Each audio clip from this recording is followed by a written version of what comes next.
And my finger disappeared.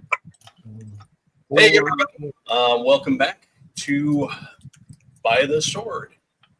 We're picking up again with our heroes as they're getting closer to the great white lion that has been terrifying the countryside. We are minus Drogo tonight. Unfortunately, he was caught up and could not join us. But we do have the rest of the folks here. So we have a serviceable party. So, anybody want? We lost our ringer. Yeah, I was gonna say they lost the Beastmaster, so it's right when you need him. Anybody else want to go ahead and sort of do a recap on what happened last time?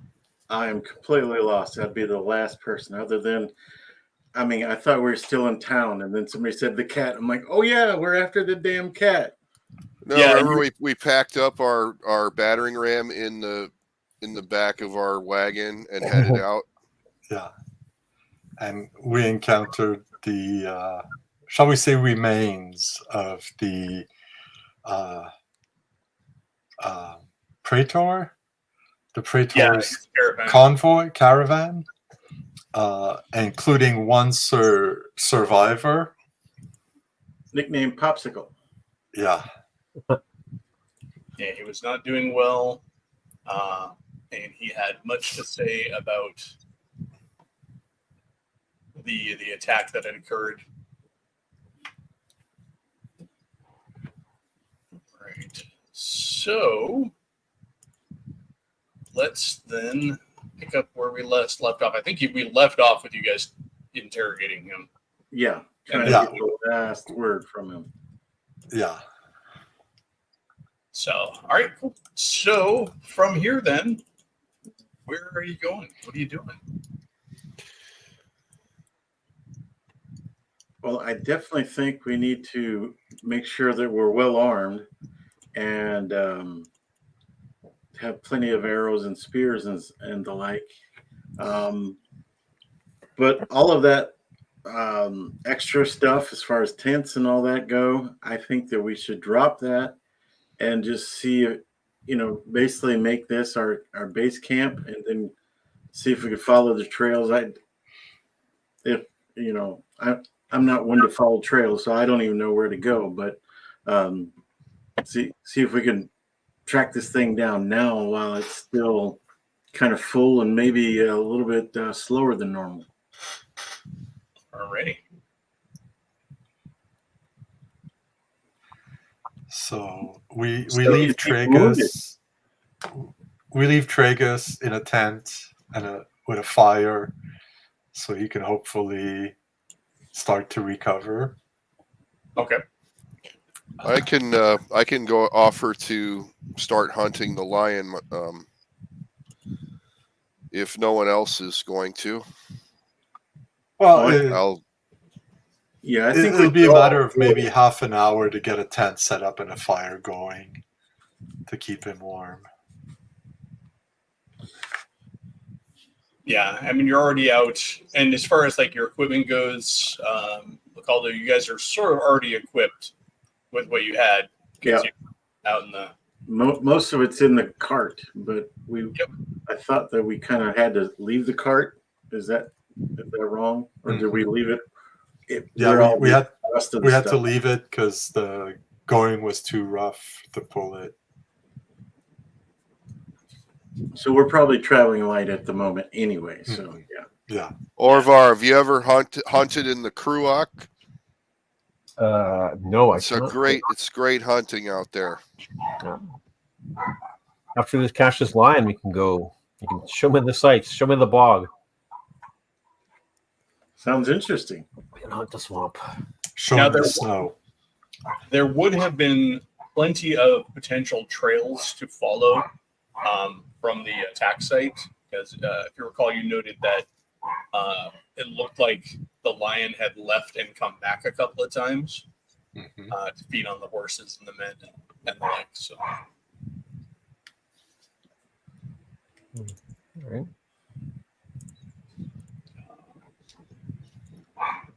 So do all those trails seem to come from the same direction?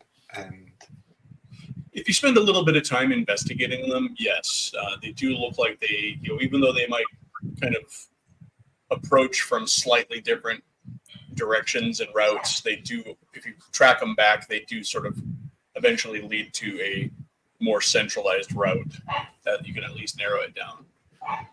And it seems to head off into the direction of some rocky hills. Ooh, maybe we could find So another the cave. best way to handle this is to get a full day of just nothing but hunting. Mhm. That'll optimize our chances for success. yeah, So maybe if we're halfway through a day already, we should just finish off the day where we're at camp, get that set up, and then Yeah. the following day, spend the entire day hunting. It's definitely getting darker as you have spent time investigating, and of course getting colder.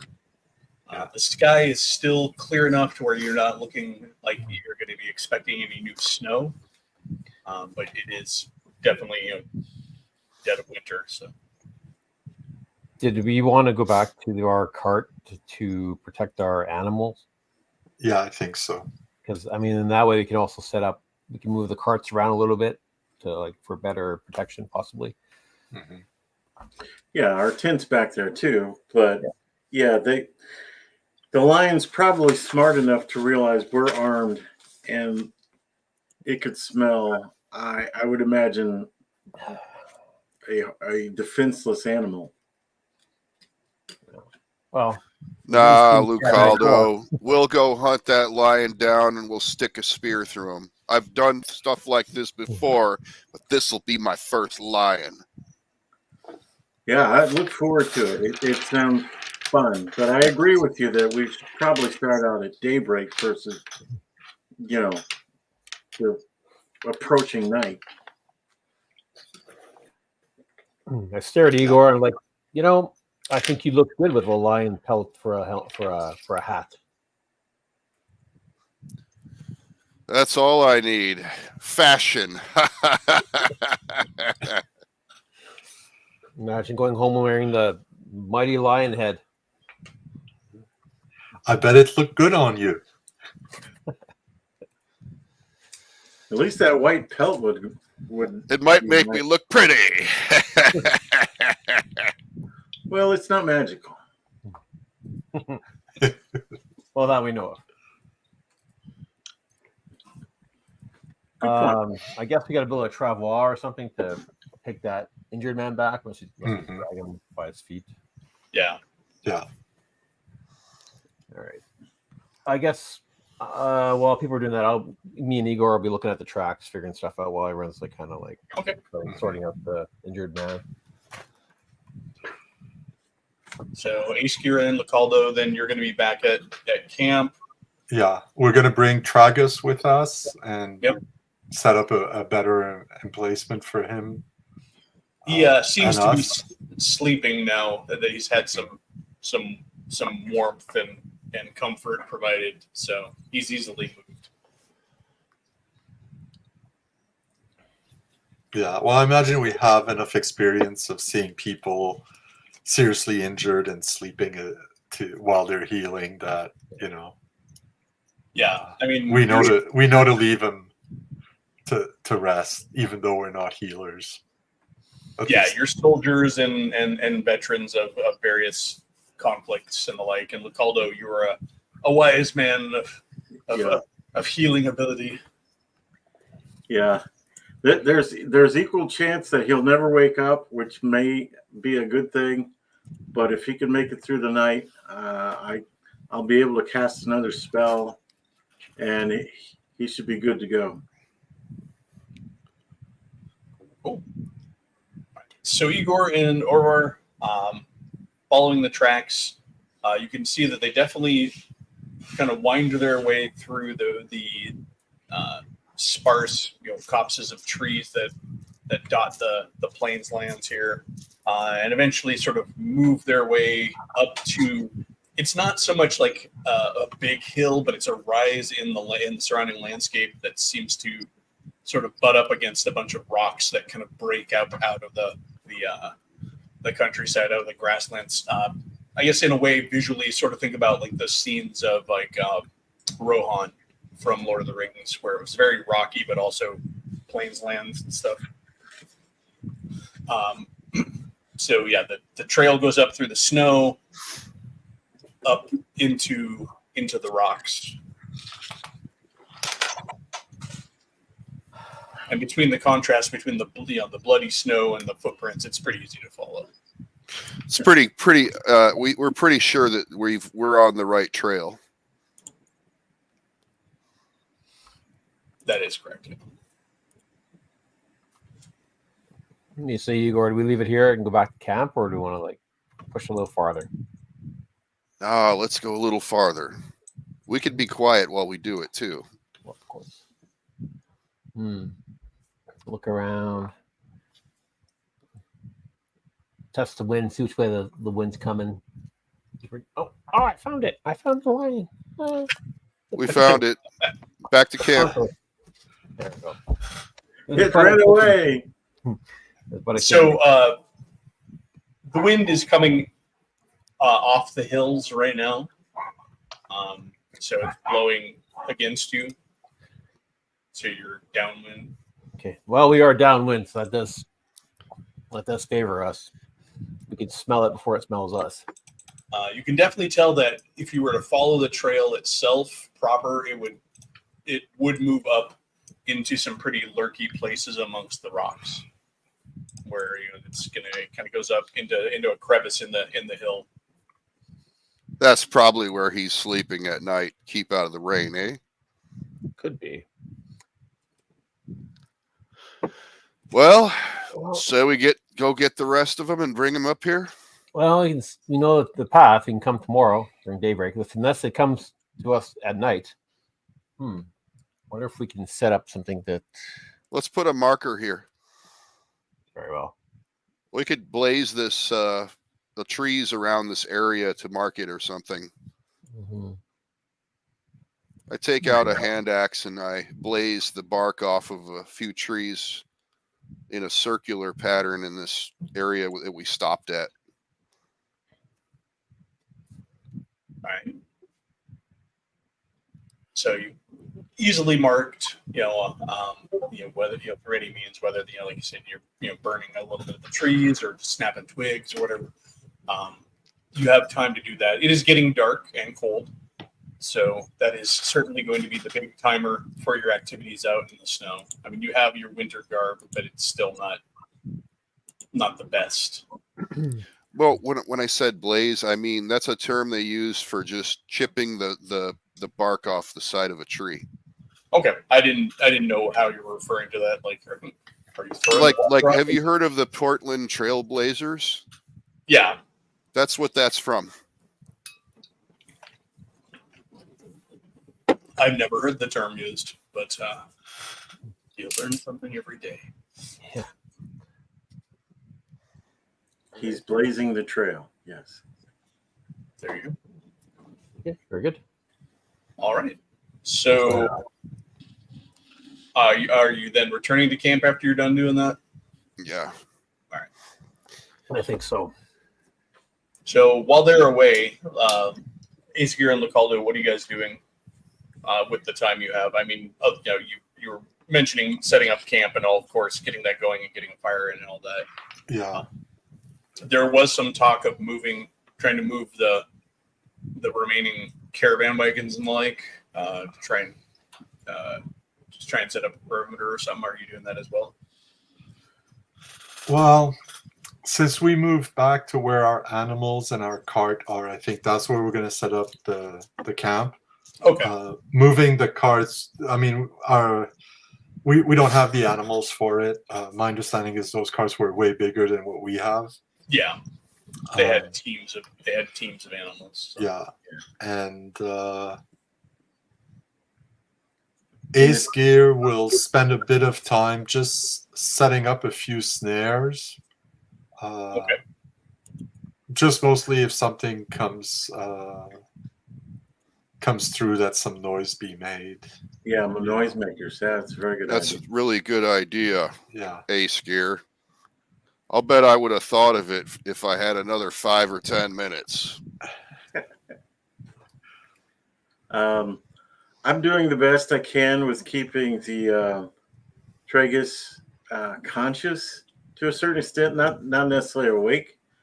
And also, I'll work on the food because I don't know about the others, but it was a long day, and he's looking forward to at least some sort of hot meal. So, Alrighty.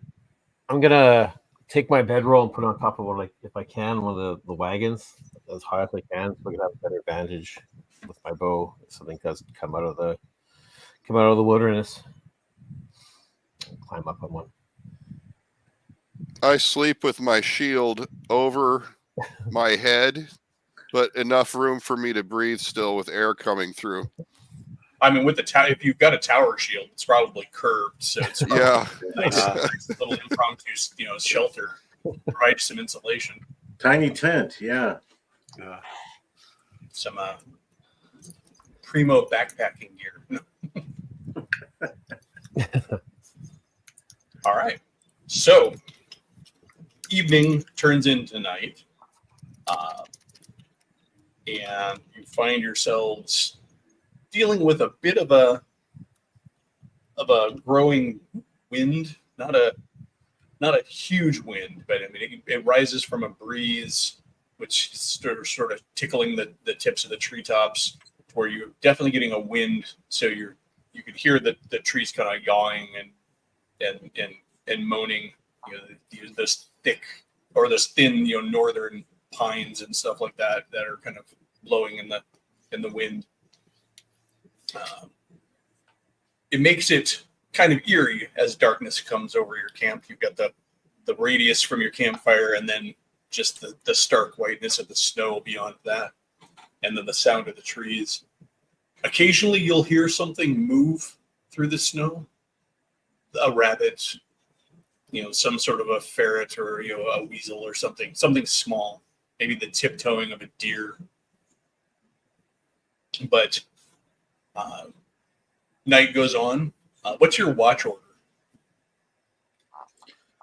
I would want to either do the first or last watch so that I could rest for my spells. But other than that, I don't care. Yeah, you're probably the one that they're going to just let sleep through. Yeah.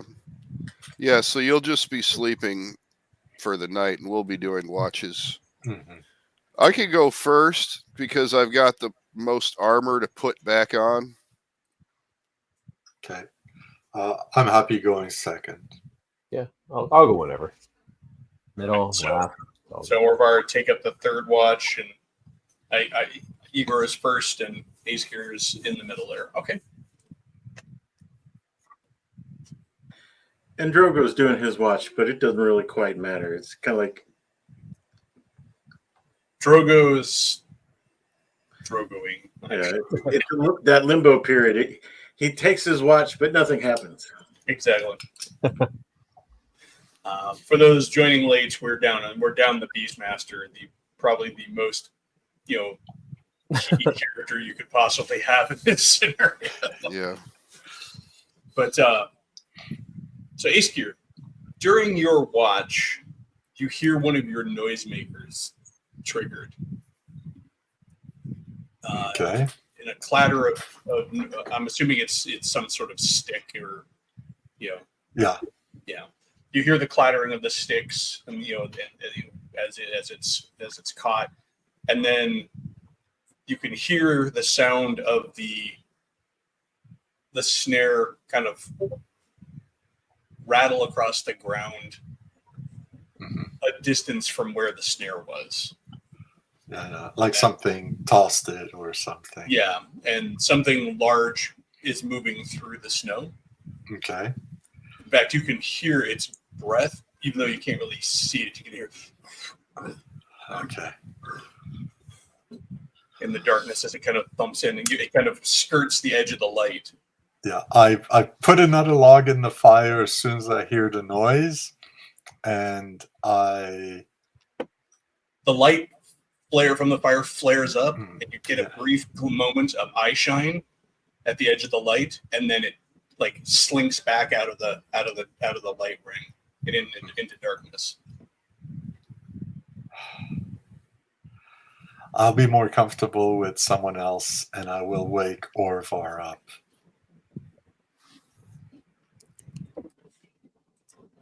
I'll climb down and get my So- boat. Yeah, Yeah, okay, and what I'll do is I'll grab a torch, light it from the fire, and then throw it in the direction that I saw the eye shine in. Like, not trying to reach, like not trying to, as far as I can throw it, because You're the just trying idea to is- extend a little ring of light. yeah, extend the ring of light. Maybe, if it backed up further, I just want to catch another glimpse of whatever it is and have Orvar maybe have a chance at seeing it too. Okay. Your torch kind of arcs over, fluttering and guttering a bit, not providing too much light while it's in flight, of course. It hits the ground, sort of buries itself a bit in the snow, so its light is muted a little bit, but it's still burning because of the pitch on it. Yeah. The diminished glow from the torch, for the briefest of moments, you can see like an alabaster haunch kind of go laterally across the area of light to the left.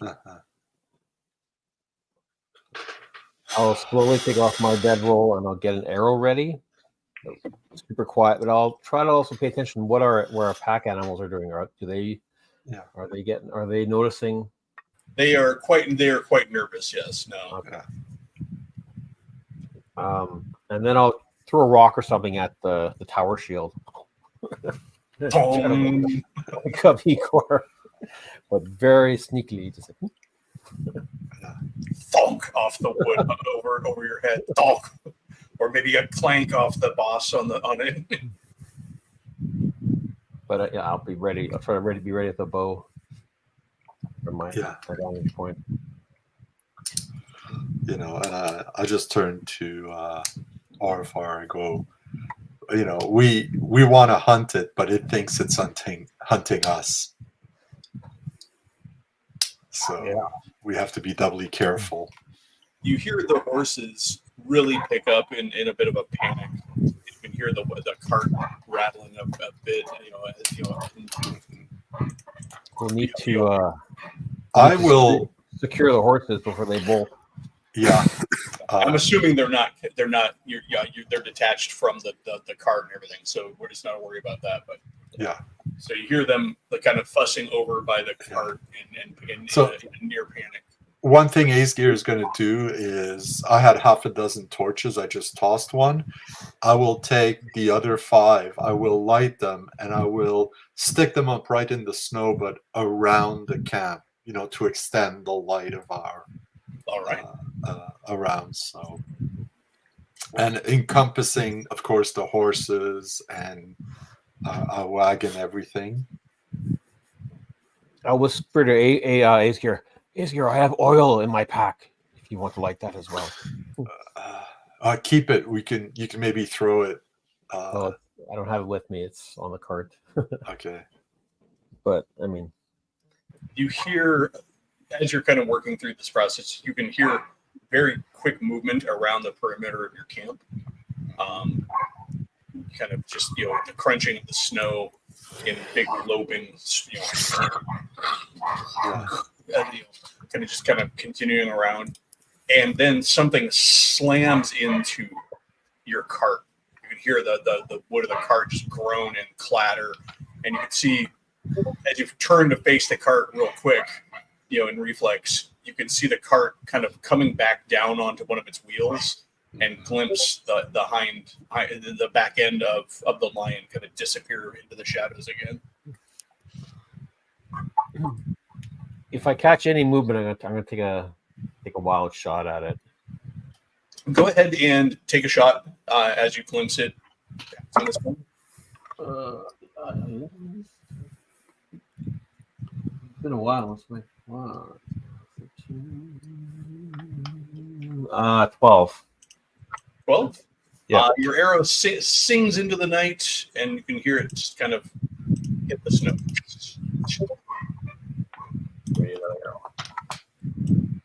It's the dungeon minister.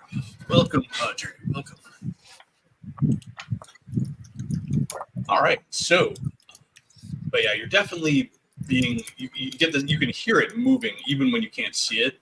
It's sticking close enough to where you can hear its breathing and its slow steps. And it seems to be keeping itself right on the edge of the light. I'm going to try to anticipate its movement with breath and which way it's going if it's doing an actual circle. And I'm going to try to like zing another arrow into it. All right. Spending a little bit of time listening to it moving, it does appear to be, does sound like it's keeping kind of the same course, just sort of a, predatory circling around you. Trying to keep in the darkness. Okay. I want to use some luck with this one too. Okay. I'm not sure how that works, but it's really 12. How much luck are you going to spend? How much can I say? 2 luck points, 2 or 3 luck points. I'll just spend 2 luck points. Yeah, 2 luck points will get you an automatic hit anyways. So Yeah, so I'm gonna try 2 luck points just to like. So the arrow sings out into the darkness, and you can hear it. You can hear it impact, and there's kind of a deep kind of, as you then hear the pace of the thing pick up and kind of scurry away from the camp a bit. I rolled, much 5. 5. Okay, cool. Shot. It's quiet now. You don't hear movement.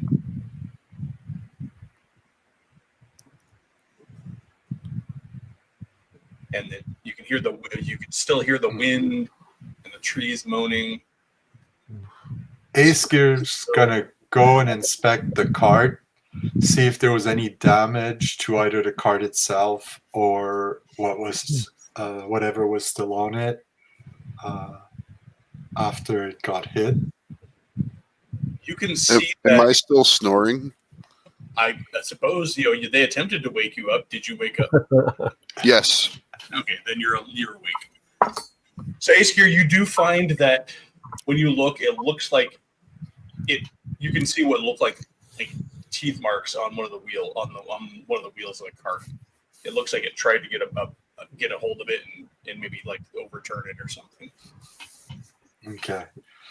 But it's not damaged in a way that would No, it's prevent still us. functional. I'm imagining the solid disc wheel would be cart wheels, not spoked carriage wheels or anything like that. So, Yeah. I mean, it's essentially like trying to damage a tabletop. Yeah. After I sink my arrow, I'm going to climb down. I want to be a target up there on top of the wagon. So. Okay. And then I'm going to look around, maybe get some cloth, and if I can't light it, so if my next arrow hits it, this will be on. Like we can maybe track it because it might be on fire. I'll do all that while everyone else does whatever they're going to do. So, What else do you guys do? What's everybody else doing? I'm going to take all of my weapons and armor and follow him into the wagon. All right. So Orvar, you're in the wagon still? Yeah, I'm gonna go to the cart and grab my pack. Okay. And so Igor, you're at the cart as well. Localdo, what are you doing? Nobody said that they tried to wake me, and you didn't say that the noise woke me. So unless that happened, I'm still sleeping. Well, I mean, is Localdo a light sleeper or a heavy sleeper? He's a scholar and a fighter, so I'll say you're awake at this point with all the commotion and the sound of the lion, roaring at one I did know that we were in a dangerous area, so it's not like he's feeling safe. You didn't cast sleep on yourself? Nah. I need to sleep. It's called cocaine. So, as you're kind of attending, getting yourself in your positions, Askar, what are you doing? After I've inspected the wagon and content just to make sure, check for damage, I will go and retrieve the torches. They're not going to burn all night, so we might as well put them out and have them ready for if we hear the noise again. I'll help him and point out that, yeah, this is a very good idea. Right, there is a sudden explosion of movement, and lightning quick. You can see the lion like hurtle out of the darkness into the camp, and he goes straight for Tragus, who's laying on the ground, sleeping. He's going straight for Tragus. Go ahead and do initiative real quick. That's a 6-sider, right? What was that? 6-sider? Yeah.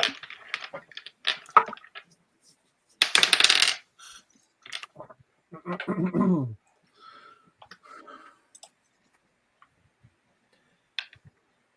right, what did everybody get? 9. Yeah, 6. I got a 2. 2? I got a 3, but I do have a +1 dex modifier. All right, what'd you get, You got a Lacalda? 4. 4? I got a 9. You got a 9. All right. So, yeah, you guys go first.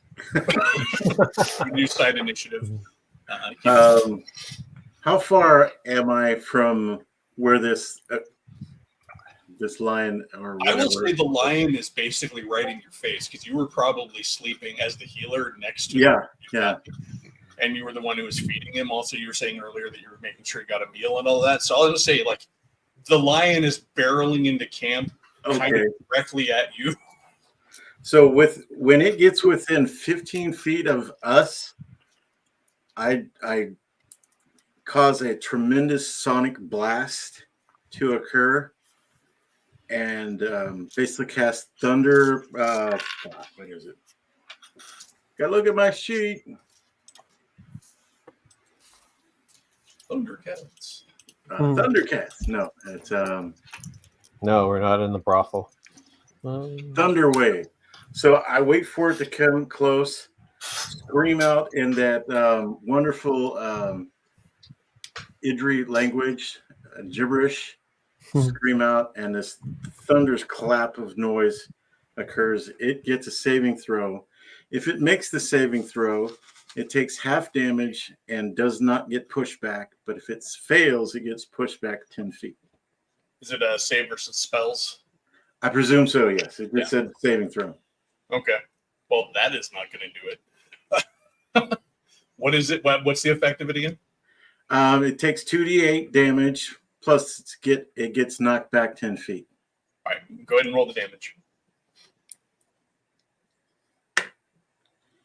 That would be a 6 plus 3, 9. All right. So lion's barreling in, and you're like, ah! And it hits it, and like you can see it like kind of it cartwheels back on itself, knocked out of its trajectory. It kind of rolls, hits the ground, and we'll go just kind of round robin here. Igor, what are you up to? Igor is going to pull out his short bow and shoot at the lion. All right, roll it. Does a 10 hit? It does not. Even if I adjust for the fact that it's kind of sprawled out and flat-footed. A little bit deaf. Askir, what are you doing? I will attempt. I assume it's too far to hit with a physical, like with a direct melee attack, so I will use my sling on it. Okay. And that's a huge 3. So even with my dex modifier, I believe I miss. It does, yes. Yeah. You skip. I think I did not expect it to be pushed back. So In a marvelous Sorry. accidental show of skill, you managed to skip your sling stone across the snow, the top of the snow into the darkness. But and Orvar. Yeah, I had my bow in hand as I reached for my pack, the Yep. blanket pack. So I pull my an arrow from my quiver, and I also missed because he was not where I expected him to be. Yeah, you aimed there. Yeah, you were like aiming where you're expecting him to be lunging, and then he gets Yeah. knocked back and you lose arrows. It's like, yeah, so the lion sees all these missiles go past right in front of its face. Jesus. All right. So the lion getting back to its feet, kind of, with feline agility, go figure. And you can see that this lion is, now that he's in the light and you can see him as he kind of comes to his feet, you can see that his white pelt is crisscrossed with all sorts of scars and gashes from what that look like from a lash. And he's even got what looks like a burn mark across his face.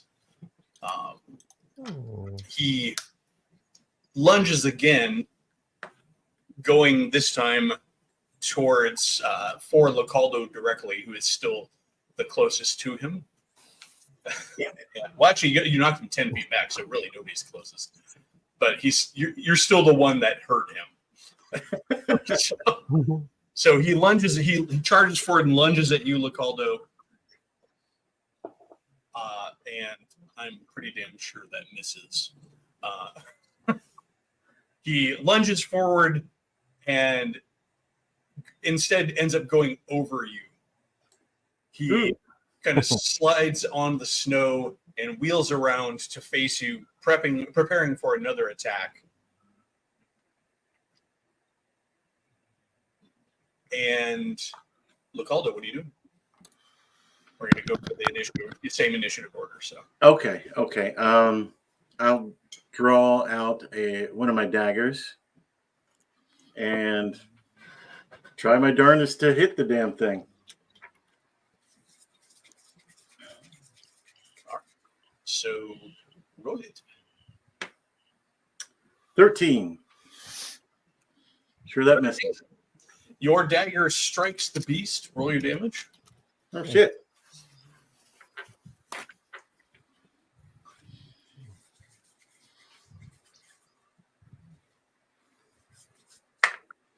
A 4. Wow.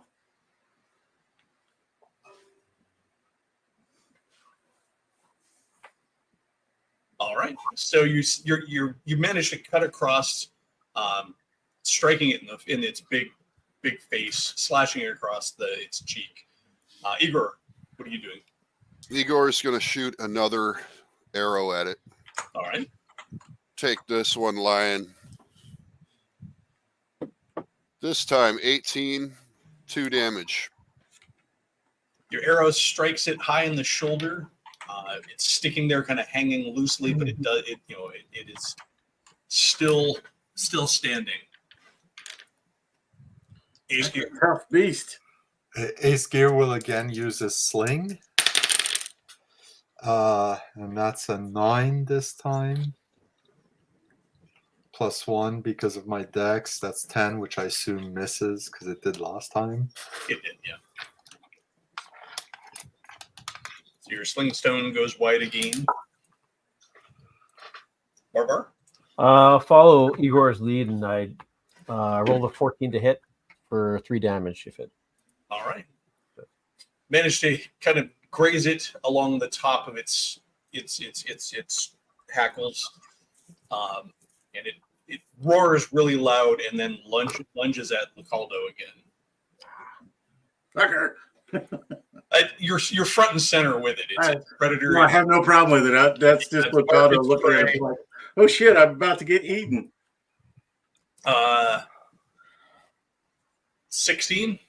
Yeah, that'll hit. Shit. All right. So it lunges forward, clamping its mighty jaws on you. Scat, for cat.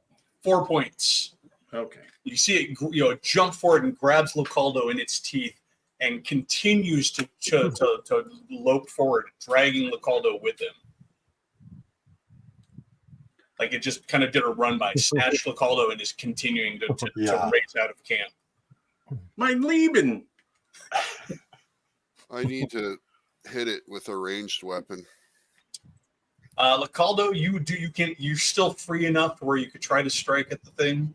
We'll go and call it -2 because you're in its jaw and kind of flailing around. Okay, if I get another go.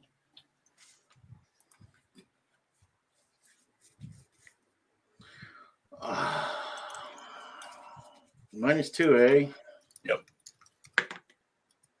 Oh, that'd be a whole 5.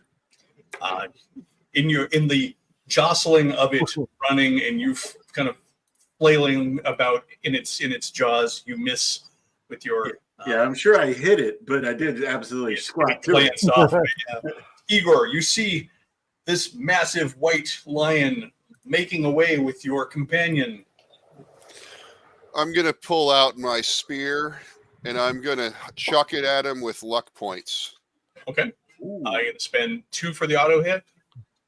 Yeah. All right.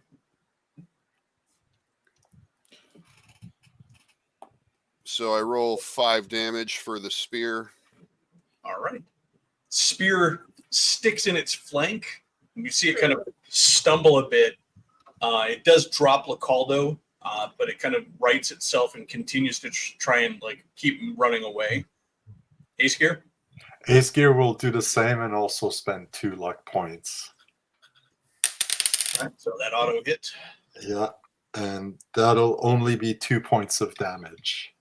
All right. You can hear it pelt off of the body of the lion as it's moving towards the edge of the perimeter of light that you have. Orvar, I mean, we're talking about a very narrow time span here. So Orvar, you still have time to shoot at it while it's still in full light. 19 to hit It for definitely hits. 2 damage. All right. The arrow sails out. You can stick in one of the meatier parts of the body. You can see the arrow kind of bobbing in its hind quarters as it slips out of the ring of the campfire and into the darkness. You can hear its breath and the snow crunching under its feet as it retreats into the night. I will grab one of the torches I have nearby, quickly light it, and start running after it. I figure should be easy enough to follow the tracks because it'll be dripping blood. We hit it a few times, and if it's not the lion's blood, it'll be Localdo's.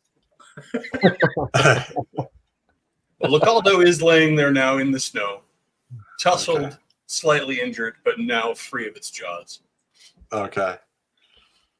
As you run up with your torch, he's like, "Let's go get that bastard." I run into the snow in my underwear and go retrieve my spear. I'll run by and slap on the back. Come on, let's go, big man. We're all chasing this beast. All right, so chasing after the lion. No, first I need to get my shoes on. I never did that yet. Now, are you giving chase or are you taking time to get dressed? I'm going to put my boots on at least before All right, so I you're go. going back for your boots. Localdo, Orvar, you're giving chase. Ace Gear, what are you Ace doing? Gear 2. Ace Gear 2. All right, so you Well, can he's got the torch. Here's the- Yeah. yeah. All right, so you're running after the fleeing beast. You can hear it crunching through the snow and in the deep kind of barrel-chested breathing of the beast. The trail it's leaving is pretty easy to follow, having a couple of arrows stuck in it, some dagger cuts, and a spear kind of bobbing out of its butt. And so it's easy to follow. Orvar, you can tell based on the direction that it's going that it must be heading towards those rocks that you saw that you follow the path to again. Now the rocks are a good ways off, so it's got a ways to go still, but it looks like it is. You would get the impression that it's trying to retreat towards that spot. Yellowhead 2As here. Be careful. There might be an ambush waiting ahead in the rocks. There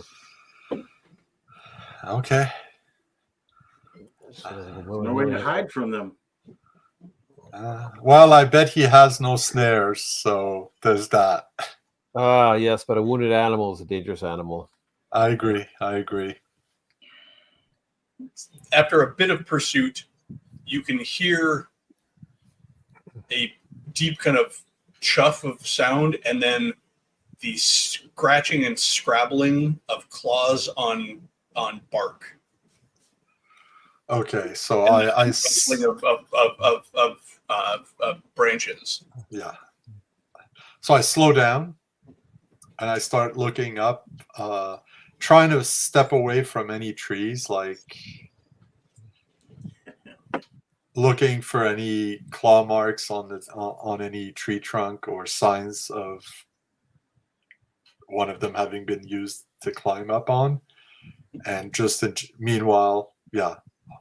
So following the blood trail a bit too, you're able Yeah. to get to a point where you can see the footprints kind of stop, and then you're at the base of one of the larger of the evergreen trees that grow up here. I'll go over to Askier, grab the torch, and say, "You go hide. I'll hold the torch." Yeah. When I catch up to Lacaldo, I'm going to start wrapping some cloth around an arrow so I can possibly shoot it into the light it and shoot it into the tree. Okay. You can hear it scratching across the bark. It sounds like it's going higher into the tree. Mhm. Lacaldo, as you're standing below with the torch, you can hear it, and occasionally little bits of bark will fall down. And I'm kind of waving it a little bit, making it real obvious for Igor to find us. Yeah. What kind of tree is it? Is it an evergreen or is it? It's an evergreen, yeah. It's an evergreen. It's got that very pitchy, deeply gnarled bark. When it's ready, I'm going to fire my arrow high up into the tree. Okay. Hopefully get a Your arrow sails up into the tree. I'm not going to make you roll to hit a tree. I'm going to assume you're confident enough to hit a tree. He's a veteran. He knows how to hit the side of a barn. Exactly. I So got the arrow flies up, 14 on a 20. stick into the side of the trunk, and you can see the small flame burning for a bit. It's illuminating a bit of the tree. You hear the scrabbling across the bark stop, and you can just it's quiet again except for the wind and the creaking of the trees. Are any of the branches low enough that we can reach them by You have access to sort of those lower broken off stubs of branches that you often see on evergreens, where the lowest branches tend to shave off and leave room. I'm not looking so much to climb. I want more access to the tip of the branches.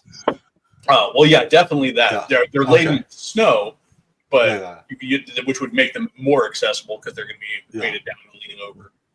So Ace Gear will grab one of the bigger branches like that's accessible. He'll grab the tip. He'll shake it to get as much snow off as possible, and he'll wave at Lacaldo to come over here. And when Lacaldo does, he'll just grab the torch and try to light the branch. So the wet needles are a little hesitant to light at first. They smoke mostly as they start to heat up. Is this tree far enough from other trees that we're not going to cause a forest fire? Well, considering everything's covered in snow, it's unlikely you would cause a forest fire anyways. So it's also unlikely the tree is going to set completely ablaze for that matter too. But because it's covered in snow for the most part. Yeah. I'll walk over to Aesgear. Hey, we used to climb those as children. I bet you can climb up there and flush them out. Or should we wait for Igor? Maybe we'll wait for Igor. You hear a I'll bet you a whole silver piece that you Igor's can bringing up scare it the out. rear, and Igor has his loincloth, his boots on, and he's carrying all his weapons and his shield, but his armor's back at camp. looking very much like a Conan cover. But, all right, so you come huffing up to the rest of the party there. As you guys are kind of deliberating beneath the tree, you can hear a few more scratches and scrabbles, and then something rustles quickly through the branches, and you hear the next tree over kind of jerks and jostles, and the snow falls off of it. Okay, at this I just let go of the branch and hand the Creating torch kind of back to a brief Lucaldo. cascade of snow that kind of blinds you, kind of not blinds you, but kind of obscures your vision a bit. Mhm. And out of that snow flurry lunges the lion again. Oh. This time at Orvar.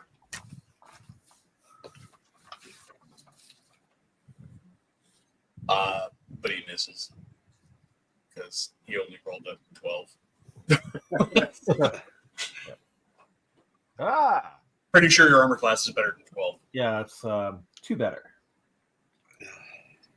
So the lion lunges. Maybe he wasn't even lunging at you. He sails past you and lands on the ground again, and wheels around to face the party once more. Let's go ahead and re-roll initiative here for the new engagement.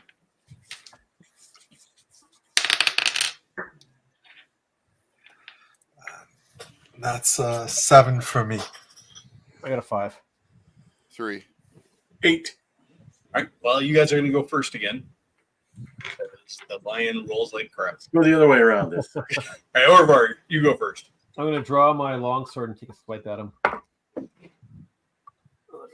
But in the snow, I missed. What was that? Oh, I drew my sword, but in my fury, I missed him. I was like, ah. So I want to roll like So a you 5. swing. You pull out a real quick swing, trying to catch him with the draw of your sword, and swing too wide. Ace Gear, what are you doing? I'll be using my sling again. Great. I rolled a 9 again. So that's a miss. All right. That brings us then to Igor once more. Igor is going to attack the lion with the spear. Okay. Arr! Does a 16 hit for 4 It does. damage. How much damage? 4. 4. Yeah, you managed to stick it kind of right in the collarbone there. It roars at you defiantly. Still alive, Lucaldo. I'm going to run up to it and try to stab the creature All right. with my actually I'll draw my short sword this time. Since we've just been standing here with the torch. That is a 16.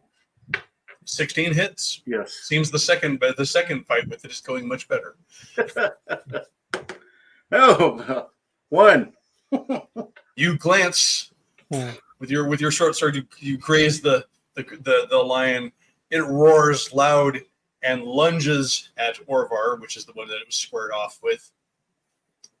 This time, it leaps into the air in an almost it like coming at him with claws and fang. The first claw, that's a 17. Ooh. Ooh, that one strikes. Oh, technically with its bonus, that's a 24, but and the second hit is an 18. So that's 2 claws that it hits with. That is 4 points from the claws. It takes you down to the ground and lunges at you with its bite. Fortunately, it seems to be maybe suffering from its own injuries, and it manages to bite the snow next to your head. But it is on top of you, and you are prone. And it's your turn. Or, Was my turn? yeah, because we were Right. Okay. Smelling cat breath. I don't know if I can use a long sword on it when it's on top of me, but Give you you the can still, nard. still pommel strike it or I do have a dagger, so half sword it. I'll kind of like draw my dagger and try to stab him. Right. It's that scene out of every survival movie. Just substitute bear for giant tiger or giant lion.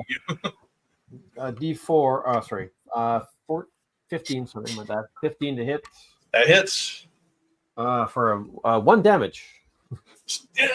Struggling around, you manage to pull your dagger out and scratch it again. Aesgear, what are you doing as your friend is now? Aesgear Beast. pulls out his sword and he will attempt to hit it. Oh, sorry, that was 2 damage. I have a +1. Okay, Okay. it's still alive. Whatever. I rolled a 10, which is not enough. That's your roll tonight. As it rolls around with Orvar, kind of wrestling around trying to get the upper hand on Orvar, you swing and miss. Igor's gonna poke that tiger with a spear again, because I think slashing at it would be more dangerous to Lucaldo. Does a 10 hit? It does not. You swing you strike your spear in past it. Miss I do it. 7 damage to the snow. Exactly. The ground screams in pain. You're very angry with the snow. All right, Lucaldo, what are you doing? I'm just going to try. Igor's right. Maybe this slashing isn't working, but it's what I got. So. What would you roll? Sorry, Orvar. I rolled a 1. The lion presses down on Orvar, swiping at him with a claw again as it has him pinned, striking with a 20, not a natural 20, but a 20. Doesn't matter. That's for a deep gash of 6 hit points. Ooh. And the second swipe also strikes 2 hit points. Ooh. And he lunges in again with his teeth and misses again. The lion is ridiculous. But so, yeah, you just see him basically clawing at Orvar as he's got him. He's like pinning him down with one paw and slashes, and then pins him down with that one and slashes in and then lunges in and keeps missing with the lunge. But Orvar, I'm gonna spend 3 luck points. Yep. And try to shove my dagger into either its eye or its mouth. you're going for the critical hit. Yeah. All right. There you go. That'll do it. I mean, you're spending. I rolled a 4 and I got a +1, so it'd be like 5. So. Well, with your spending 2, you're getting the auto hit. You're spending an extra third one to get a critical hit. So you get a critical hit. What'd you roll for damage? 5. My dagger. That's what you rolled? Yeah. All right, we'll double that because for the critical hit. So you manage to as it lunges down, you manage to bring your dagger from around the side and just kind of into the eye, and it slumps dead on your chest with its full weight.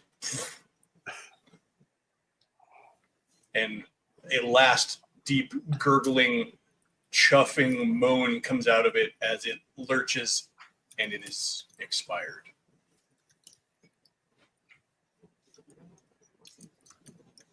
You're muted, Orvar.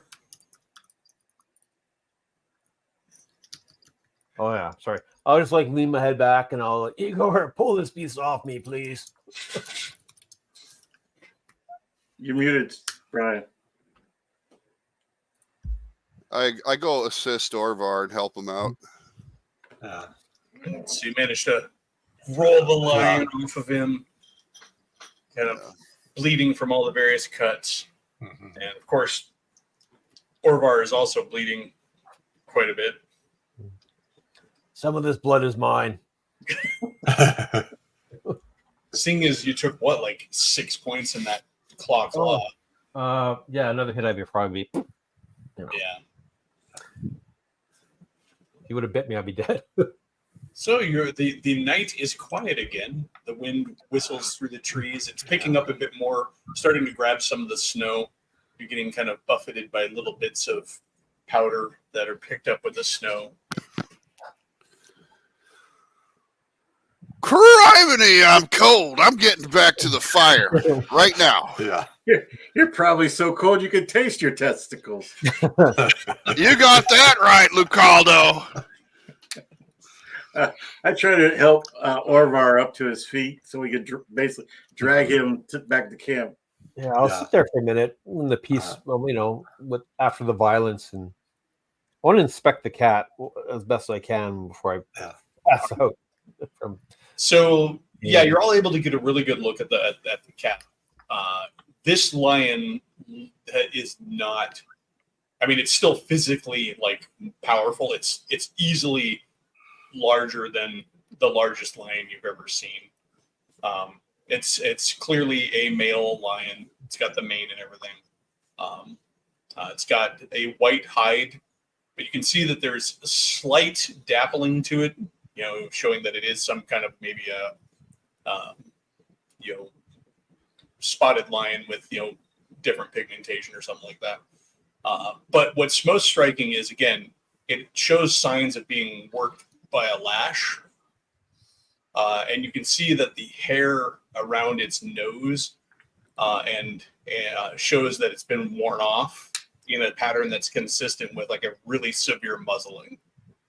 And is that recent, or I mean, does it like have still welts on it, or is it scarring? It's scarred. Okay. So this lion has been in captivity and worked by a lash at some point in its past. It escaped from where it was. That's what made it so angry, I'm sure. It hated humans. Yeah. yeah, before I head back. Well, I wouldn't want to be that cat either. I wouldn't want to be stuck in a cage my whole life. Or dead. And whoever had it made sure this pelt would be worthless. Before I go back to camp, I'll stroke the mane and say, "Don't worry, I understand your pain and anger. Maybe we can do something about that later." I don't know. If Drogo was here, he'd be quite angry. How is our friend over there that we saved from the other day? Is he dead? Tragus? The I think lion I never saved got a him. hold of him. Oh, Yeah. did he lose his tracheus? Oh, Travois? And suddenly Igor keeled over of sudden death. Succumbed to instant catastrophic frostbite. Two little cubes fall to the ground. Dink, dink. Tragus is still alive. Remember, this whole fight sequence really started with the lion trying to grab him and drag him out of camp. So Yeah. And they like to grab like high up here, yeah, Yeah. but it never got a hold of him. So Yeah. he is still alive back at camp. By the time you get back, he's himself awake, barely, as much as a guy in his What was that loud noise?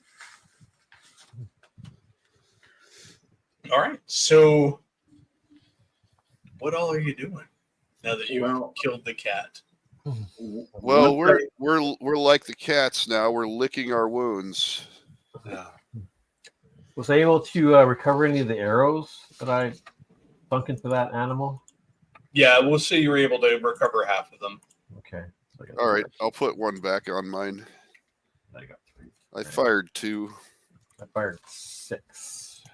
I mean, you're shooting into the night into Yeah. a snowy environment. Imagine trying to find arrows would be tricky. Well, I just look to see what's Yeah. near like that the line didn't break in the tussle, right? Exactly.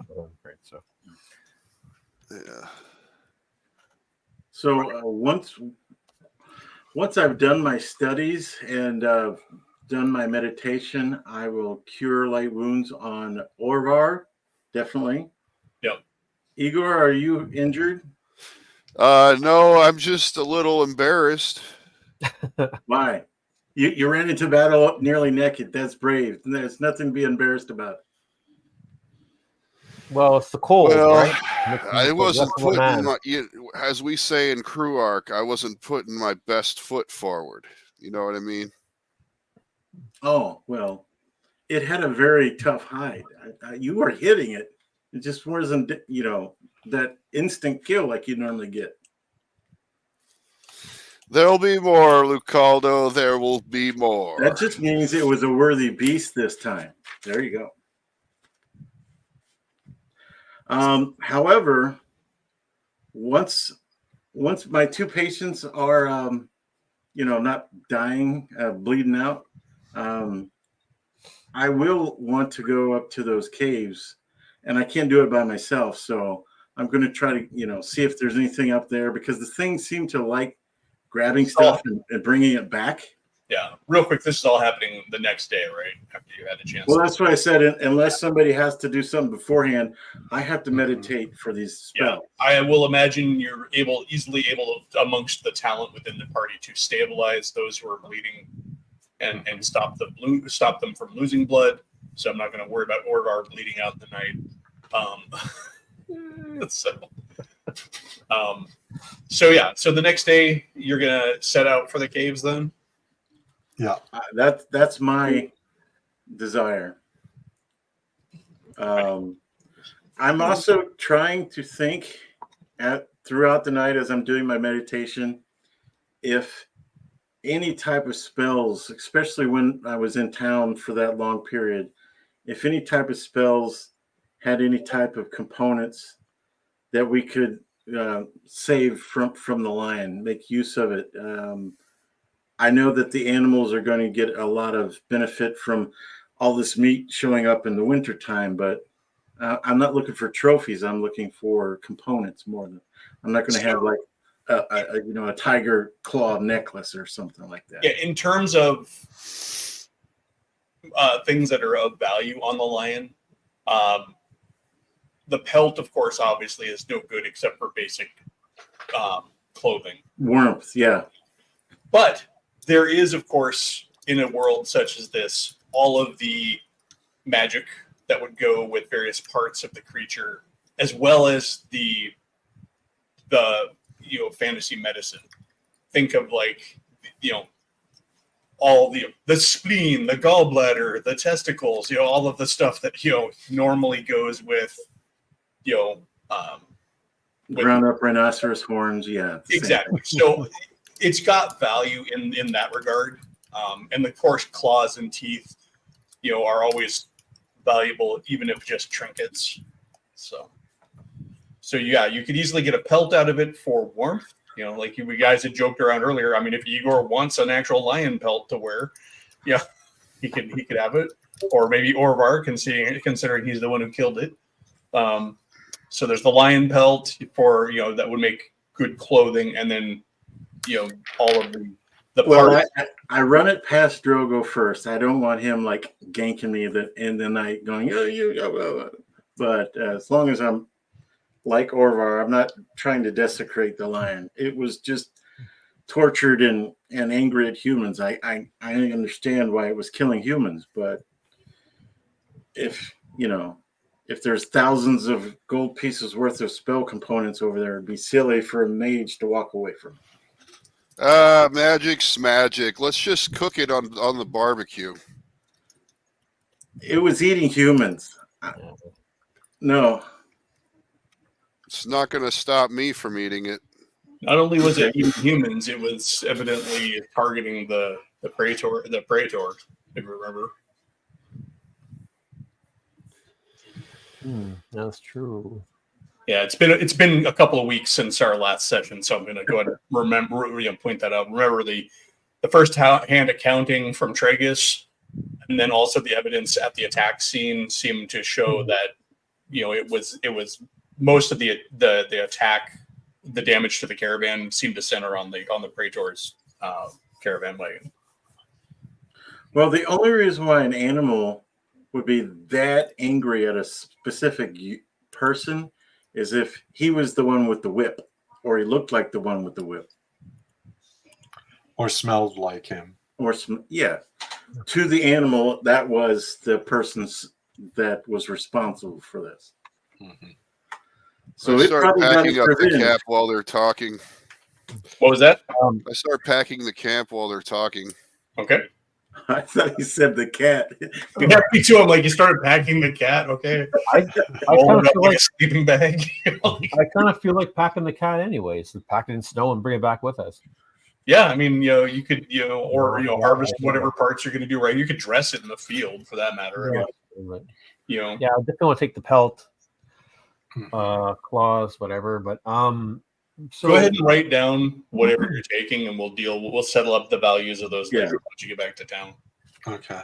I have the Yeah, freshest of lion testicles. We harvest the lion. And you're doing this, I'm assuming, before you head out to the caves. Mhm. how much? Sorry, Lucalda, how much healing was I able to receive from you?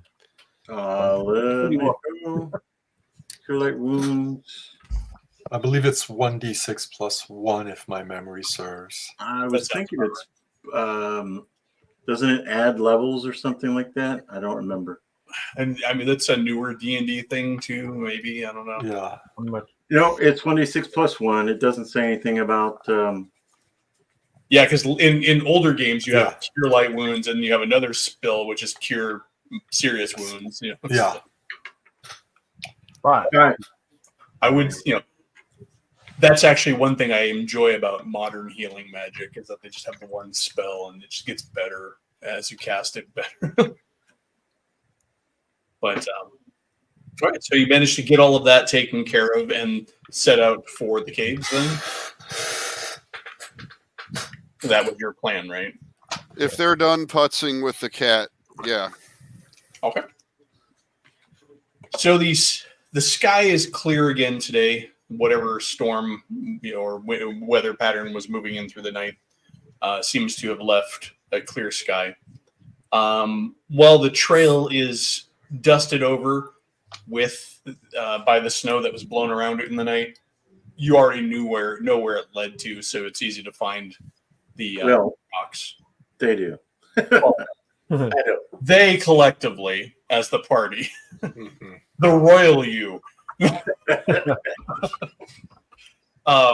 So Work guys. it takes a good bit to get to the rocks. It's not right on top of where you were camping. So you managed to go a bit and start to rise, the climb up the rocky hill. Nice. You do find yourself quickly in a bit of a ravine between the rocks, kind of winding around. There's a natural crevice in there. You can tell based on the way the rocks are worn that in the rainy seasons, it's often kind of wet in here and stuff.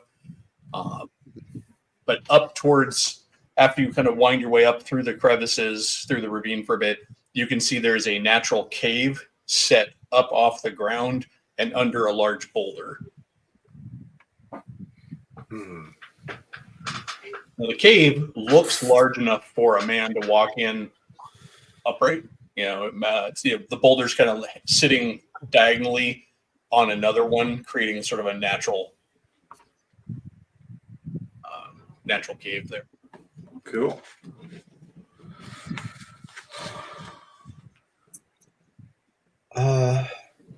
Ace Gear is gonna grab some. I assume there's some pebbles and stuff. Not only are there Wonderful. pebbles, but there's a lot of carcasses and stuff scattered. Yeah.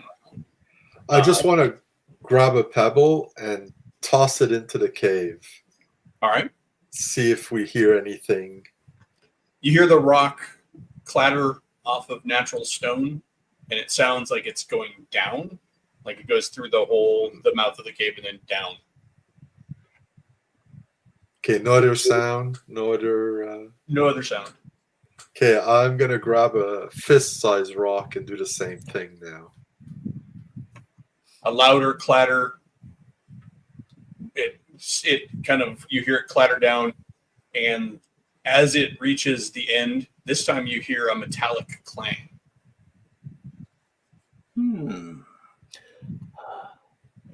Okay. Unless it had a mate or some young, I think the cave is empty. Do you have a Yeah, torch? I for think that? so too. Yeah, if it had young, they probably would have come out to investigate. Yeah, we still have torches. They're We'll light them up and then walk in, I guess. What order? Who's going first? Who's going last? I'll hand a torch to Igor. Here you go, good man. Well, considering you're still wounded. So Yeah. I tell Lucaldo, do not push me. You're very small. You've got a big tower, though. Hey, look at that shield. So you manage to clamber your way up. Like I said, the cave is a bit off the ground, so it would be, by the looks of it, it sits above whatever water level flows through here when it's wet.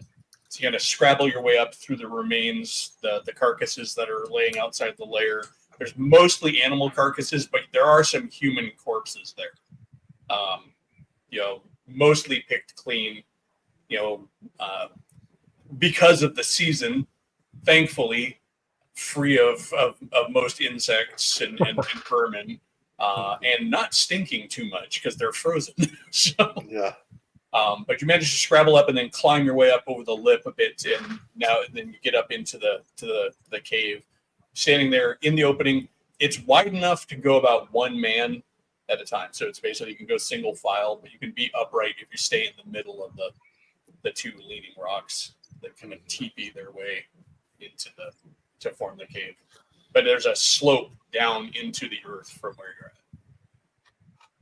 at. As I go by Okay. the bodies, I'm not going to loot them, but I'm going to look see if there's anything like a particular knickknack or piece of jewelry that maybe can be identified back in town. You do see that several of the bodies do have rings on them. Several of them show to have even like some dental work done. So they're clearly like the bodies of soldiers and stuff, because they've actually had, that old world dentistry, the wire in the teeth kind of thing.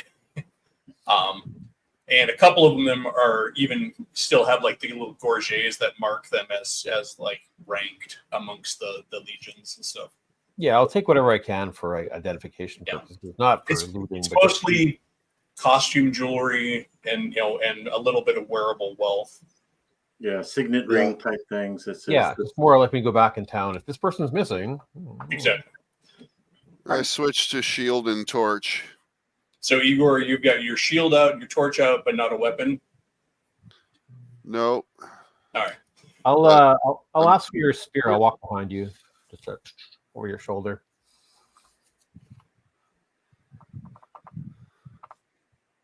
So All Igor, right. So we're gonna go forward at half speed. okay. So the first thing that you notice as you start to descend down this cave, Igor, is cut into the rock look to be crude steps cut into the natural rock. And the interior spaces of the rocks on either side are carved with ancient kind of spiraling, scrolling artwork.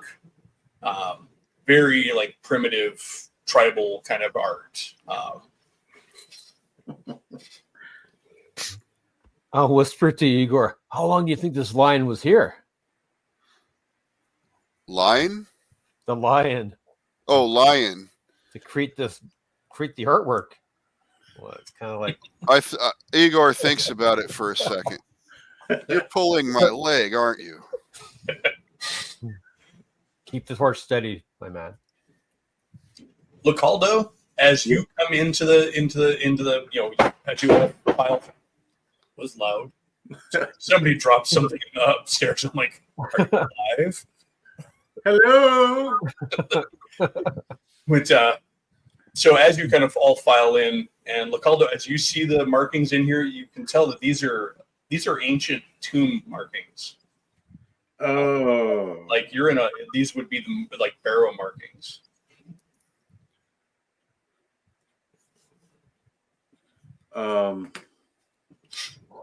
Gentlemen, I know what Aescare feels about this, so I have to say something. These markings indicate that this was a tomb for this culture, whoever made these steps. So if we continue, we're going to probably,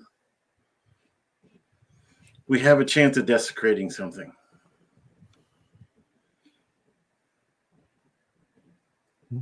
They're already dead. They're not going to Yeah. know.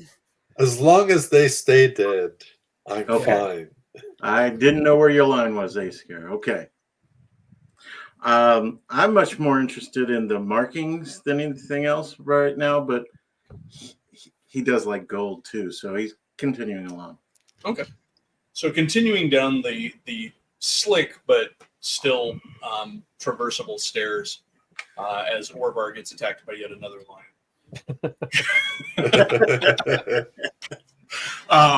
It's a You- panther this time. You find yourself. You can see ahead of you with the torchlight that the stairs come down and then open into a wider area, and the torchlight starts glinting off of hints of like brass or bronze, bronzy color.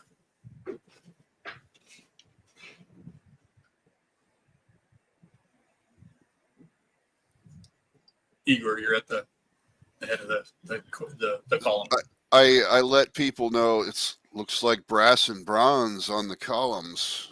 Hmm. Looks like we're getting closer to where they were living. To the As- tomb, yeah.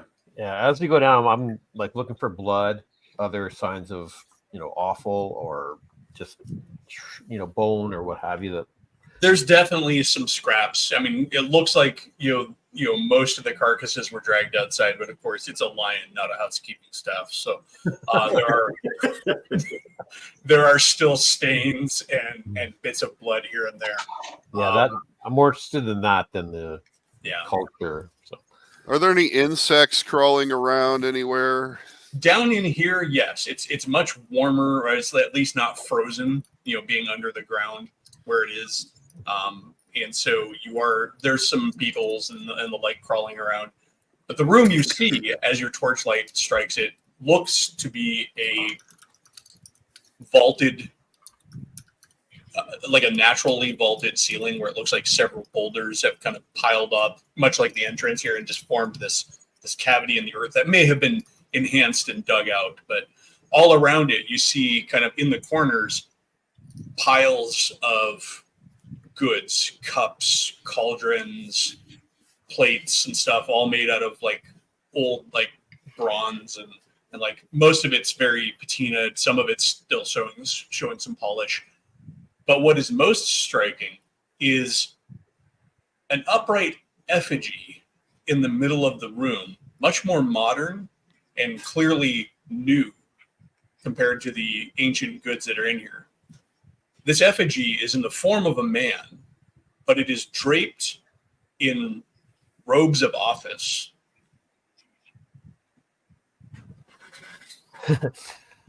I'll lean back to Ace here and go, you think that's the Praetor? I don't know. I've never seen him. Well, I mean, It looks like a scarecrow to me. I would say, based on your guys' past in this region, you would recognize the drapery and the costuming on the effigy as the clothing of the office. It is definitely a Praetor's robes and cape. The color is even there. It's got the purple cloak and everything off of it. So Let's see if he's got money in his pockets. Let's search the pockets of this cloak. I I'll grab Igor's shoulder before he heads forward. Gentlemen, I think that this is probably the tool used to drive the lion crazy. Somebody targeted the Praetor with this thing, I believe. I don't understand what you mean, Localdo. I believe he's saying that the beast was used as a weapon against the Praetor, and that You can see as you look around the room after seeing this, you can see a pile of older straw and torn up pieces of cloth off in one corner. And this one shows tatters and claw marks on it as well. So it's kind of, when I say effigy, it's really just like a cloth scarecrow full of straw. Yeah. And almost like a target dummy. But it's very much in the center of the room and has been clawed by the lion. You also see, as you're looking around and you see the supplies around here, there are some hooks on the walls that are much newer iron hooks that have been pounded into the stone. And from those are hanging various scourges and muzzles. So they were training the beast in here. As I say, as I'm picking up the largest beetle on the ground I can find, hey, little guy, you're my friend now. I stick him in my coin pouch. Right. I sidle over to Aesgear and say, how good are you at finding secret doors?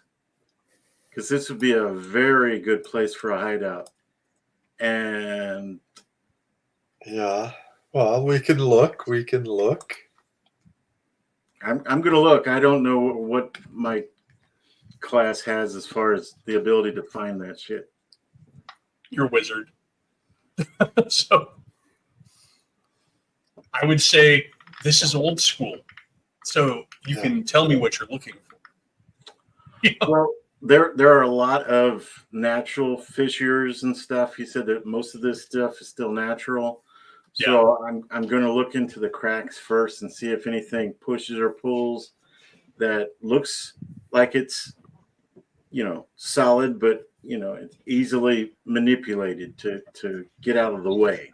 And Aesgear, were you also looking around too, or? Yeah.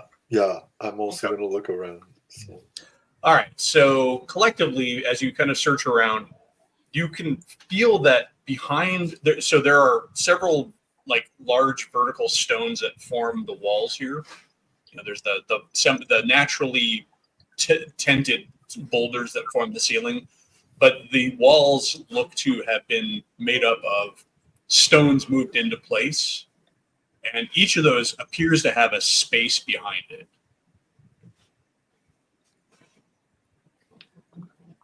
Okay. And you can feel, as you're feeling away around, you can tell that there's some negative space behind each of those vertical stones. Yeah. And each of those stones is covered in pictograms and symbols. I don't want to get stabbed or poked. Would you mind, Aesgear? Yeah. I'm going to sort of push on the various slabs. I just want to find if there's one that feels a bit looser. You That's do a little find less stable, that just jiggles a bit. you find one that looks and that feels like it's a lot looser than the other ones. And upon examining it, you can even see that the dust and dirt on the floor before it looks to have been swept aside a little bit. Mm-hmm. So this one looks to have been moved recently. So I have some iron spikes, and I will try to jam one next to the slab of stone and use it to try to, get a bit extra leverage to pull it out. Okay. It slides across the gritty floor, and you get a bit of a breeze in your face as it pulls apart. You're also met by the pretty gruesome sight of an ancient corpse piled into the alcove behind it, draped in gold and old corroded bronze weaponry. Aesgear, as soon as he sees that, will pull out his sword, just ready, just in case. He's learned not to trust old bodies like that. What do you see behind there, Aesgear? There's some really old dead guy, I tell Igor. I'm just waiting to see if he's going to move. We're in a tomb. We're in somebody's tomb. As the breeze pushes past out of the passage, out of the alcove, you can see that the corpse itself almost seems to sway a bit with the breeze. And upon further examination, you can see that it's actually hung by ancient wire, imagine like gold wire twisted, and it's sort of just hung off of almost like a curtain rod across the passage. That's not freaky. So Well, it there were- gives the illusion of movement as the breeze blows it, but it's very much puppeted up in place. Yeah. So as everyone's like looking through the door, I was like kind of looking through like random, robes and stuff to try to find an identification. But as soon as Aesir pulls his weapon, I'll pull my weapon and I'll go investigate with him. Okay. Yeah. So Aesir, what are you doing in the face of this dancing? Well, I saw Aesir was frozen there for a while. Yeah. Responded to Igor's inquiry. He will very slowly move forward and poke at the corpse with the tip of his sword. You poke your sword at it and kind of tink off of the old bronze armor plate. It has a chest piece that's actually a central disc with like 4 other discs that are attached to old, ancient, now very much dried up and turned to jerky kind of leather straps. So you manage to push it. It just kind of swings idly, but you can see that as your eyes adjust to the darkness behind it, you can see that the passage, the nook that it's in, is not just an alcove. There's a narrow passage that leads back. Uh-huh. Ah.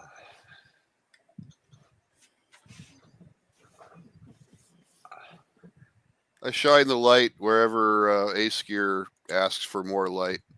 Aziz.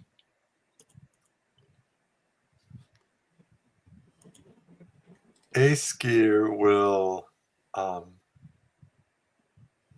he will take, I mean, I assume there's more than one wire holding it up. He'll take his sword and try to push one of them to the side. I say, Aesir, here, you take my spear and do it. It might work better if you use the butt end of the spear. Oh, good idea, which gives me a bit more distance too. Yeah, I was going to say, keep me away from the moving body, please. Yeah. So pushing pushing one of the wires to the side on the bar that goes across. Yeah. It slides to the point where it kind of tightens up the gap between the 2 wires, and Yeah. kind of like when you move a curtain. Yeah, exactly. So I go to that other wire, push it forward, I slowly push the body aside like that. You're able to get it to move aside. You'd still have to squeeze past the body because it's flat, in your face, and it's still a body, but you're able to get it to slide to the side to be able to move past it.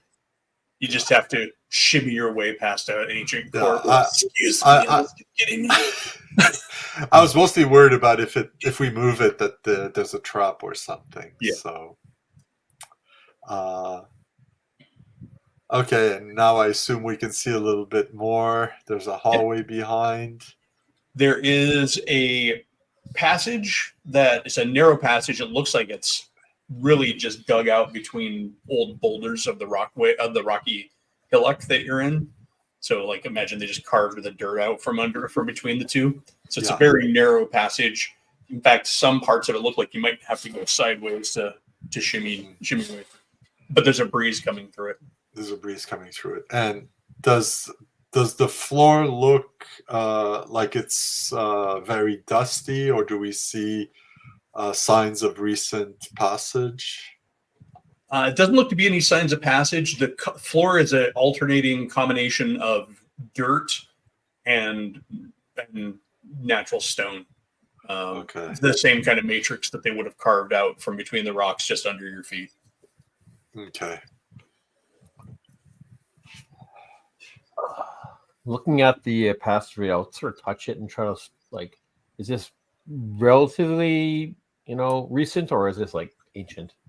The passage itself. Yeah. It feels really old. There's a good good layer of lichens and just natural cave funk. There's a word for it. I can't remember what it is, but Cave funk. It's official. Yeah. cave funk. There you go. Cave funk is the word. You know what I'm talking about, though. The how when rock ages and stuff. And so there's a good layer of that on it. And so you can tell that this is certainly not a new construction. How far away are we from the city or from the town? If you recall, you were several days from the city. Yeah. Okay. You're about a day away, or 2 days away, actually, if I recall by the map, from the nearest fort, Mhm. but several days from the city. Just wondering how many people might know of this area or Yeah. ancient barrow, so to speak. What do you think, Lacaldo? How well known do you think this area is? Well, this is ancient, but whoever was torturing that poor beast was obviously here recently. They may have never known about this. Those rocks were fairly recent, but that doesn't mean that he or she knew about them. I'm really interested to see if this leads to more tombs or to the outside or something better. But I'm also okay if everybody just wants to not go past the dead body.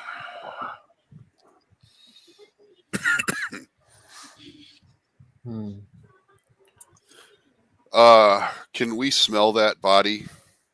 No, it's ancient jerky at this point. It's beyond smelling. It's been a long time. I mean, based on the fact that the armor and weapons that it's carrying and it's equipped in are Bronze Age type stuff. Yeah. It's definitely pretty ancient. It's probably the ancients that you guys know of in your legends. Crom. It might be Crom himself. Well, isn't any ancient corpse you find underground Crom, right? Yeah, there you go. Yeah. Are you going to be able to get past this, Askir? Yeah, I'm Okay. smaller than most of you, and I Orvar and Igor when I say that. I say let's carry on. I mean, Yeah, I say if we go back to the city and tell them what we found, this will be swarming with, the watch or what have you, and whatever we can find will be pilfered before we come back. So. Yeah. Yeah. All right. Who first? The trap finder or the? I'm and he going pointed- first. He pointed Igor or the trap finder. The one who's skilled at finding traps or the one who can take finding traps? I hand Igor back his spear. All right. So pushing your way through, following Igor. Is it Igor then Askir? Is that the order? Yeah. Yeah. And then Lacaldo probably taking up the middle with meaty Orvar at the back. Yeah, I'll take them back. Keep the squishies in the middle.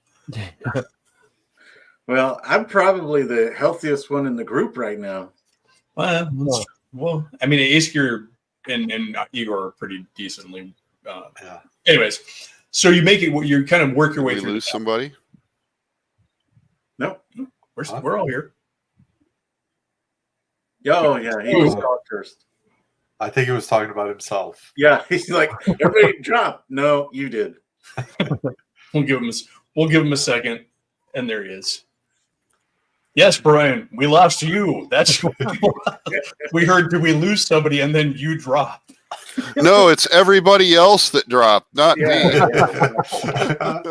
What are you talking about? I've crossed at least 10 people driving the wrong way on this highway. Planes, trains, and automobiles. Wonderful scene. How do they know we're going the wrong way? So I'm going first. I've got the torch. I got the shield out. Okay. We So go your half shield- speed. Your shield definitely takes some maneuvering to get through the narrow passage at times. I mean, a tower shield is an inflexible, large object. So sometimes you're having to turn it sideways and drag it behind you or push it ahead of you to get through. But the passage does wind through the rocks a bit. And eventually it starts to widen out a bit. And you can hear what sounds like the bubbling of water.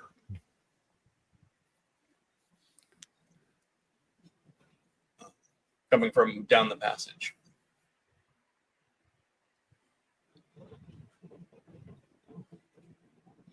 You hear that, everybody? Sounds like water. Yeah. Yeah. Now I gotta pee. I shine the torch towards the water. Does the You can't torchlight see reach? it yet, but you can hear it coming from down the passage. All right, we'll As it continue just on. widened up a bit. It's still only one wide, but you're not having to maneuver your shield around it and stuff. All right, we continue. Half speed going forward. Mhm. Okay. So the passage continues, and eventually you come to what looks like a carved doorway. There is lentil, old, ancient Post and doorway. lintel. What? Post and lintel. Yeah, post and lintel doorway. And then in the center of that looks to be a etched bronze slab.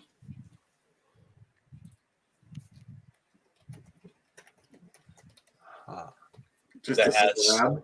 Yeah, you see on this piece of bronze, this bronze plaque, I guess. Like imagine like Oh, okay. I was thinking slab. no, it's vertical, like where the door would be in the post and lintel. There's a slab. There's a slab of bronze that is etched.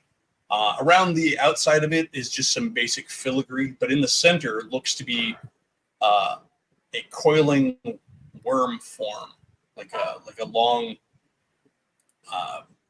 You can see it's got a coiling body, but instead of having like a dragon head or like a snake head or anything, it's got an open maw with teeth coming off of it.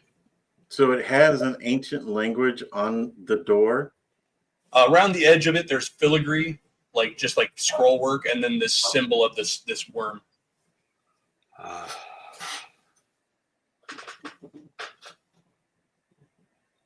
You're muted, Igor. And what does the torchlight see beyond the door frame? You could definitely see that there are gaps in the door frame, but you can't see beyond the space. The bronze slab blocks the view into the space beyond. Ace Gear, can you come up ahead and just look through these cracks and see if you can Yeah. find gaps like you did in the other room? mhm. I will have a close inspection. I will check for traps. Right? Checking for traps. Okay, go ahead and roll. Okay.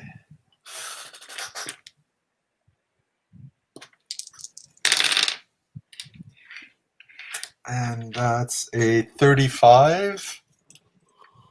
And what's your percentage on that? Just checking is only 20. Okay.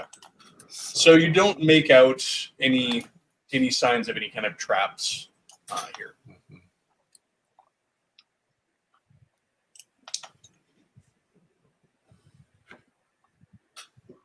Looks Okay. clean, boss. Yeah.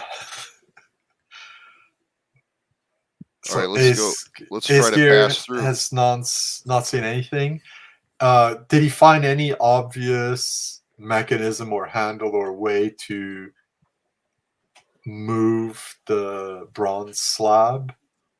It does not seem to Or- be hinged at all. It seems to be set into the Okay. lentil and posts. It's almost like the posts and the lentil have a little notching into them that forms a socket for this Okay. panel. Um, Looks like you would have to pull it towards you to get it out of the space. yeah. Can I get a couple of iron spikes just along the edge to try and pry it forward? I You know what I assist. I assist Ace Gear with that with my own spikes on the other side of it, left and right side. Orvar, come over here for a moment. I'll join Localdo. What do you I think? lay hands Bookend? on him, start gibbering in his foreign language, and you get 4 more hit points. Oh. Oh, Just in case. I suddenly feel so much better. Your words are wonderful. They sound weird, but they work. Real quick heads up, we're at the 15-minute mark, so Yeah. Okay. So yeah, we're trying to pry the door open. okay. So you managed to work the spikes in and get some leverage. Mhm. It takes a little bit of force and some help from your companions if they choose to so lend that help. Yeah. But you're able to shift the plaque, and you can kind of drag it out of its position. As you do, as you kind of pull it loose, you hear the cracking of maybe like a seal, and some grit falls from where it was fitted into the little notching in the frame. Okay. By the looks of it, it looks like maybe old wax or something to that effect. Beeswax, something to that effect. You manage to pull it out, and the first thing that hits you as the door opens up is the scent of fresh water, and you can hear it very much clearly now. That sound of that bubbling water is magnified. It's you can hear that it must be coming from the chamber beyond. As you shift that plaque to the side, you can see there's Yeah. a round chamber beyond. In the center of that chamber is a raised piece of stone sculpture work. It looks like a coiled, segmented shape that culminates into a bowl that has several pointed teeth-like sculptures, and the water is bubbling up from the center like a water fountain, almost spring pool. And you can see that the overflow pours out of that and down the curve of the coiled body and into a nook in the ground and out of the cave, out of a natural fissure in the wall. Mhm. That is fascinating. Scary, but fascinating. Aesgear looks at the image on the bronze plaque, looks at the that sculpture. Yeah, I bet you these are related, he says. It definitely bears a resemblance. That same coily, wormish form, and then the toothy maw. But the water is bubbling out of the top of the toothy maw Yeah. in the fountain. I'm looking at the plaque. How heavy is it? It's a good weight. I mean, it's heavier than a tower shield, because it's solid bronze. Trying to do the mental math. How much this is worth? I don't know, but let's And give it a the try. pure metal alone, I mean, at the city, it would probably sell as a good art object to some hoity-toity nobleman. Well, we could always have the blacksmith melt it down and make something else out of it too. Yeah. As the city suddenly gets filled with cursed silverware. Where do all these demon coins come from? One time I saw a really nice bronze helmet that I liked. Sorry. All right, so the room itself is otherwise a pretty natural-looking stone structure. It's been gouged out, but it's unadorned on the walls. The only decoration in here seems to be the twisting fountain. And there's no other doors, fissures, or No other doors, no fissures, and not even anything above. No chimney or skylight or anything like that. so they sealed this thing in.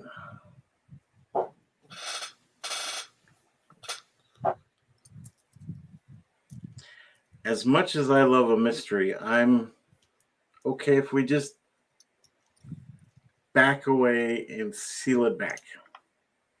Yeah, Homer into the hedge meme. I think here's what I think, everybody.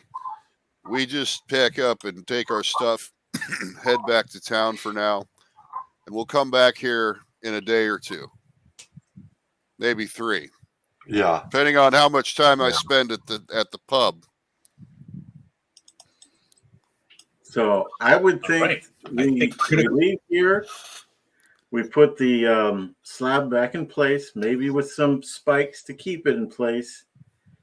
And then, like Igor said, we go back to town, tell everybody, oh, the Praetor's dead, long live the Praetor, and so on and so forth. And we killed the Alternatively, lion. Look at us, great lion killers. if we Give just us leave mead. the plaque out, we could test this to see if our predictions are correct that stuff will come out of it. Maybe we'll notice I've something heard next of time we plagues and come over curses here. before, Igor. Is there any reason to leave it hooked up?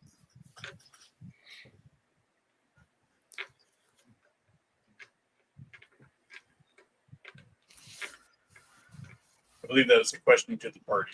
For the party, yeah. Yeah. I'm not going to tell you. I'm just saying to them, like, is there an advantage to leaving it on or off? Because I think if I leave it off, I'll be able to see if anything changes between now and the next time we come here.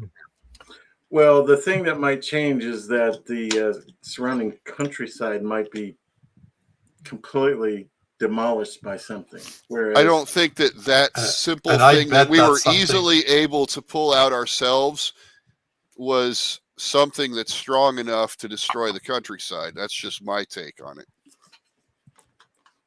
What were Is you if it was saying, that Skip? easy for us to pull it out, then that much force could probably just have kicked it out by itself.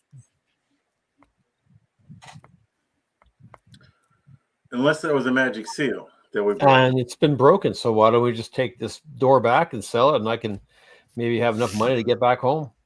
I say magic's magic. I think the damage. I think the damage has been done. We put the seal. We are about a week away from town, aren't we? And a town that we don't love. So you talked me into it. So Ace Gear has a hammer for his iron spikes. He will take it with as few steps as possible, walk up to that sculpture and break off the teeth. Ooh. On the door or in the fountain? In the fountain. I mean, on the door, I assume it's bas relief, which nothing sticks out to break off. We're going to stop here. Okay. And we're going to do our little post session. And then You have we'll come back in named 2 the weeks. tornado. Thank you, Sarah. Yeah. All right. So great session again, guys. Appreciate it. Let's do our normal round robin. We'll start with Lucaldo here. Who would you say your MVP for the night is, and what was your favorite scene? Well, I normally don't have good days, but this was a good day for me. So Being attacked. I don't know if I was right, but I felt good with what I came up with. So I'm not saying yay me, but I at least did better than normal today. There you go. What was your favorite scene or your favorite moment? I wrote it down. Where is it? You took notes.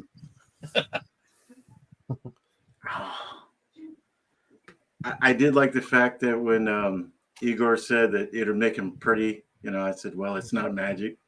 But I also did like the fact that Orvar was basically just pummeled by this lion, and we're just all hacking on it. It's just an action scene to me. I mean, I could put that in my brain, and everybody's just, oh shit, oh shit, oh shit. Kill it. Yeah. Get it off me. Awesome. All right, Iskir, your Iskir. MVP and your favorite moment. My favorite moment was Orvar Lion Killer sticking that dagger in its eye, and MVP for the same reason, Orvar. Nice. Cool. And Orvar? MVP would be Igor just running out into the. I mean, I live where it's cold. I know what it's like to be outside in the snow. Yeah. Woolen cloth and shield, like, and hey, I got Very a- appropriate. Yes. hey, he's just playing his character perfectly. Got a beetle, hey buddy, and it's like, That's awesome. playing I the did low like risk, the beetle. but- What was your favorite moment? I mean, the trope of like fighting this giant lion and stabbing like Tarzan or Conan or whoever, and the cliffhanger. I'm gonna take that off the fountain. No, let's just stop here. Like, okay. All right, Igor. My MVP, for the same reason Aesgear said, Orvar, because I thought that once we released Lucaldo from the grasp, and then the dogged pursuit of Orvar to the scene to finish off the lion, that was my MVP. Cool. I had a great time. It was good. I loved how you guys reacted to the being stalked by the lion. You guys really, I like how you handled that scene, and you're like trying to extend the range and trying to get a better look as it's kind of moving around, and just the maneuver and the tactics of dealing with the threat was really cool. I mean, I was going for sort of that, the ghost in the darkness, Jaws kind of a feel with the scene, and you guys played off of that really well. So I appreciate that. So that was cool. A great session. I will get XP to you guys on the Discord. Everybody who showed up, thank you. I know we were upwards of like 10 people at one point. We're down to about 4 now, but I know it's also getting late in some parts of the country and the world, because we are international in the audience. So everybody who showed up, great. Dungeon Minister, by all means, steal the description of that fountain. Beg, borrow, and steal. That's how DMs are made. But I do like how we act as a team, right? So you're Yeah. like, I'll get him, and then I try. Hey, you wake up, and then you're doing this, and we're all like working together as a team. Yeah. I like that. The idea with the like torches hog was the very glory that we had. I saw this in the previous sort of stream the other day. But no one's hogging the glory. They're all trying to work as a team to stay together, survive, and figure out this mystery. I like that. I quite like. Got to keep Lucaldo from dying. Yeah. He got grabbed, like, oh. He was about to go to the cave with that lion in his with him in the lion's mouth. Yeah, it was That very is true. cinematic. It was like the whole shit moment. Like, oh no, not Lucaldo. I do appreciate that as a party, you guys are very much aware of and acknowledge and prompt for that, for lack of a better term, niche protection that within the party. Like, you don't skill jump. You're not like, oh, I'm also going to search for secret doors. And me too. And me too. I want to teleport. You're not even in the building. I'm going to teleport to the room and like You're listen still to asleep also. in a different city. Exactly. So I do very much appreciate that. But on that note, I'm going to say again, thank you both to my amazing players and the audience that shows up and attempts to interact with us while we ignore them. You all have a good night. Hope you get out and get some games in yourself, and we'll see you in 2 weeks. Good night, everybody. Yeah. Good night, everyone. Thank you for being here.